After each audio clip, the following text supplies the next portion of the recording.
Champions trophy 2025 final కోసం team India New Zealand రెడీగా ఉన్నాయి. తొలి సెమీస్ లో ఆస్ట్రేలియాను ఓడించి టీమిండియా రెండో సెమీస్ లో సౌత్ ఆఫ్రికాను చిత్తు చేసి న్యూజిలాండ్ జట్లు ఫైనల్ కు దూసుకెళ్లాయి. ఇక ఈ రెండు జట్ల మధ్య పోటీలో ఛాంపియన్స్ ట్రోఫీ ఎవరిదో తేలిపోనుంది. అయితే ఈ టోర్నీలో అత్యధిక రన్స్ చేసిన ప్లేయర్ గా నిలిచే అవకాశం కూడా ఈ రెండు జట్లలోని ఆటగాళ్లకు ఉంది. మరి ఎక్కువ ఛాన్స్ ఎవరికి ఉందో ఇప్పుడు చూద్దాం. ఇప్పటి వరకు అయితే అత్యధిక పరుగులు చేసిన ఆటగాళ్ల జాబితాలో ఇంగ్లాండ్ ఓపెనర్ బెన్ డకెట్ అగ్రస్థానంలో ఉన్నారు. 3 మ్యాచ్ల్లో కలిపి డకెట్ 227 పరుగులు చేశారు. అతని తర్వాత న్యూజిలాండ్ యువ సంచలనం మన భారత సంతతికి చెందిన ఆటగాడు రచిన్ రవీంద్ర ఉన్నారు. రచిన్ 3 మ్యాచ్ల్లో 226 పరుగులు చేసి సెకండ్ ప్లేస్ లో ఉన్నారు. ఇక team India super star batter Virat Kohli సైతం ఈ లిస్ట్ లో దూసుకెళ్తున్నారు. పాకిస్తాన్ పై సెంచరీ, ఆస్ట్రేలియాపై 84 పరుగులు క్వాలిటీ ఇన్నింగ్స్ తో ప్రస్తుతానికి కోహ్లీ 217 పరుగులతో 4వ స్థానంలో ఉన్నారు. న్యూజిలాండ్ తో ఫైనల్లో రచిన్ తక్కువ పరుగులు అవుట్ అయి అతన్ని కోహ్లీ బీట్ చేస్తే ఛాంపియన్స్ ట్రోఫీలో అత్యధిక పరుగులు చేసిన ప్లేయర్ గా కోహ్లీ నిలుస్తాడు. విరాట్ కోహ్లీ సొంత టీం నుంచే గట్టి పోటీ ఉంది. అది కూడా తన తర్వాత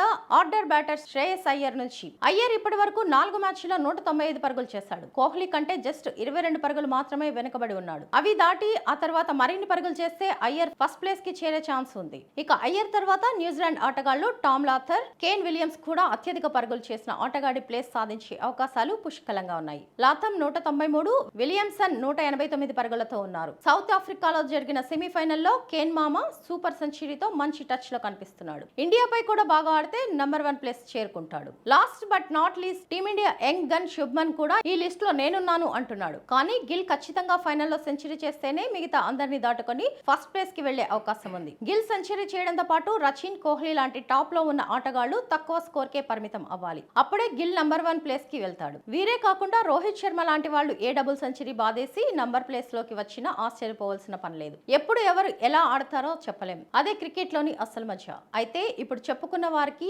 ఎక్కువ అవకాశం ఉంది.